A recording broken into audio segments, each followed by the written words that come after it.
নমস্কার বন্ধুরা, Gayatri kitchen and গার্ডেনে আপনাদের সবাইকে স্বাগত।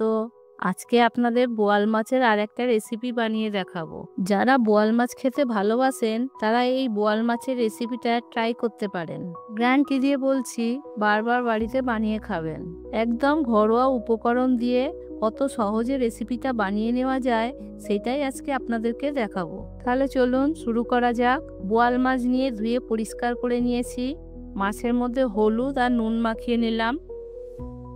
আপনারা চাইলে একটু লেবুর রস মাখিয়ে নিতে পারেন। আমার বাড়িতে লেবু ছিল না, তাই আর লেবু দিলাম না। লেবু দিলে মাছের গন্ধটা অনেকটা কমে যায়। এই মাছে একটু গন্ধ গন্ধ আছে বলে তাই অনেকেই খেতে চায় না।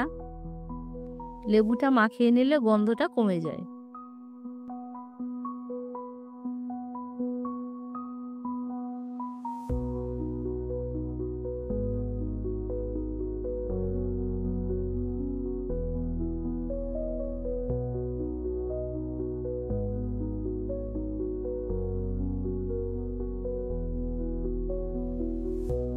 হলুদ নুন মাখিয়ে 10 মিনিট রেস্টে রেখে দেব।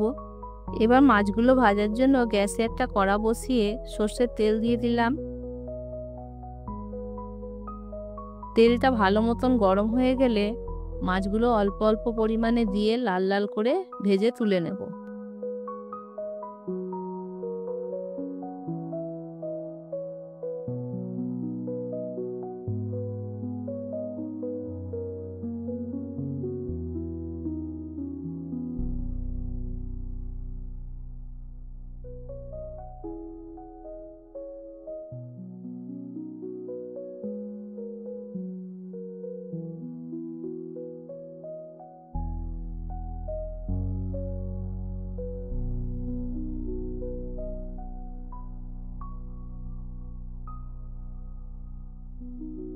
এইভাবেই সব মাছগুলো ভেজে নেব। এবার মাছের ঝাল বানানোর জন্য পেঁয়াজ কুচি, আদা বাটা, 1 চামচ রসুন বাটা, কুচানো টমেটো, হলুদ, ধনে গুঁড়ো, জিরে গুঁড়ো, নুন, কাঁচা লঙ্কা, সর্ষের তেল দিয়ে ভালো করে চটকিয়ে মেখে নেব মশলাটা।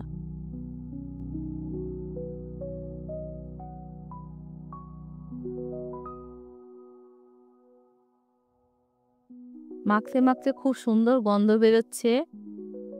মাখাটা যত নরম হবে ততই খেতে সুন্দর হবে মাছের ঝালটা। দেখুন চটকিয়ে চটকিয়ে মাখা হয়ে গেছে মশলাটা। এবারে গুঁড়ো লঙ্কা আর গুঁড়ো গরম মশলা দিয়ে দেবো।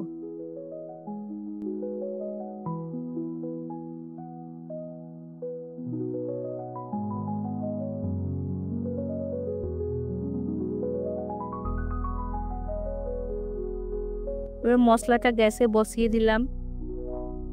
মশলাটা ভালো করে কষিয়ে নেব।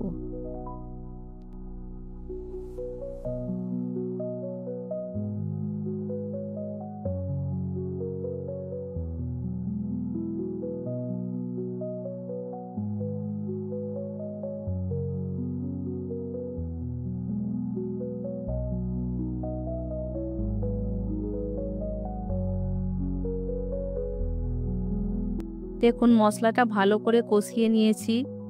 মশলা থেকে তেল ছাড়ছে, মানে মশলাটা পুরো কষানো হয়ে গেছে। এবার পরিমাণ মতন জল দিয়ে ফুটতে দেব।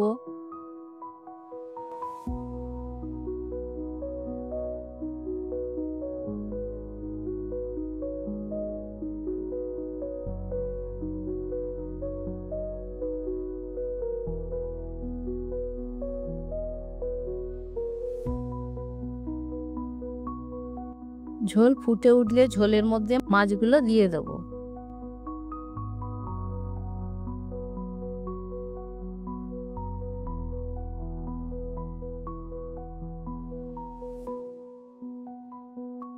মাছগুলো এবার ঝোলে দিয়ে দিলাম।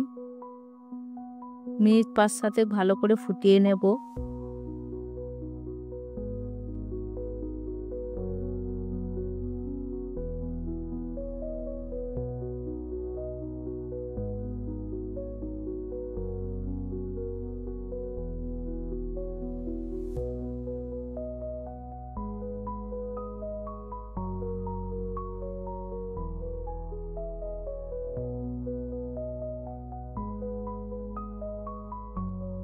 দেখুন ভালো মতন ফুটে গেছে মাছটা। উপর থেকে একটু ধনেপাতা কুচি ছড়িয়ে দিলাম। এবার একটু নেড়ে চেড়ে নেব, নিলেই রেডি বোয়াল মাছের ঝাল। বোয়াল মাছের ঝালের রেসিপিটা আপনাদের কেমন লাগলো কমেন্ট করুন। এরকম আরও নতুন নতুন রেসিপি সবার আগে দেখার জন্য চ্যানেলটিকে সাবস্ক্রাইব করে বেল নোটিফিকেশনটা অন করে দিন, যাতে আপনারা কোনো ভিডিও মিস না করেন। তো দেখা হচ্ছে পরের ভিডিওয়ে। Bye bye.